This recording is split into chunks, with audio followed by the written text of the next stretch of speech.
Histoire, le professeur et la notion de phrase.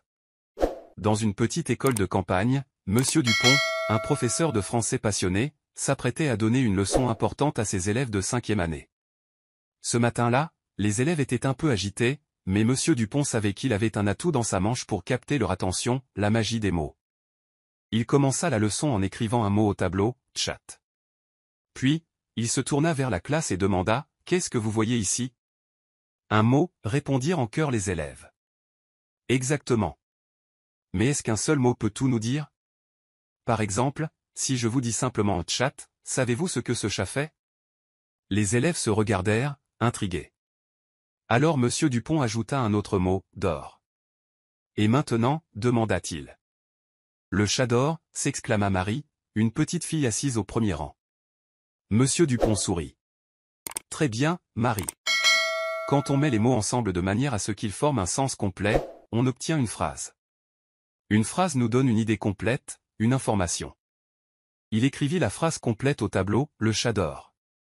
Puis, il continua, une phrase commence toujours par une majuscule et se termine par un point. Elle a au moins deux éléments indispensables, un sujet et un verbe. Le sujet, c'est celui ou ce dont on parle, ici est le chat. Le verbe, c'est ce que fait le sujet, ici est d'or. Monsieur Dupont fit une pause pour observer les visages concentrés des élèves. Ils étaient captivés.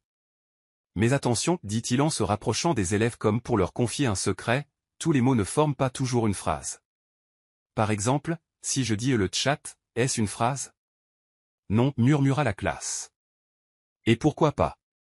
Pierre, un élève au fond de la classe, leva la main. Parce qu'on ne sait pas ce que fait le chat. Exactement, Pierre, approuva Monsieur Dupont. Pour avoir une phrase, il faut que le sujet fasse quelque chose. Il faut un verbe pour que la phrase ait un sens complet. Monsieur Dupont distribua ensuite des petites cartes de mots aux élèves. Maintenant, à vous de jouer. Formez des phrases avec les mots que vous avez. Les élèves s'activèrent, mélangeant les mots pour former des phrases, le chien aboie, la fille court, l'oiseau chante. Ils étaient enthousiastes, et la salle de classe se remplit de murmures joyeux. Bravo à tous, dit Monsieur Dupont après quelques minutes. Vous avez tous formé des phrases complètes. Et rappelez-vous, une phrase commence par une majuscule, se termine par un point, et contient au moins un sujet et un verbe. C'est tout simple, mais c'est aussi très puissant.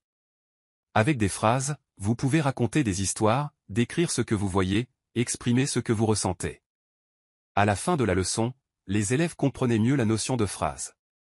Grâce à la patience et à la passion de Monsieur Dupont, ils avaient découvert que les mots, quand ils sont bien choisis et bien ordonnés, peuvent former de magnifiques phrases, capables de tout raconter. Et c'est ainsi que, ce jour-là, la magie des mots avait opéré dans la petite classe de Monsieur Dupont.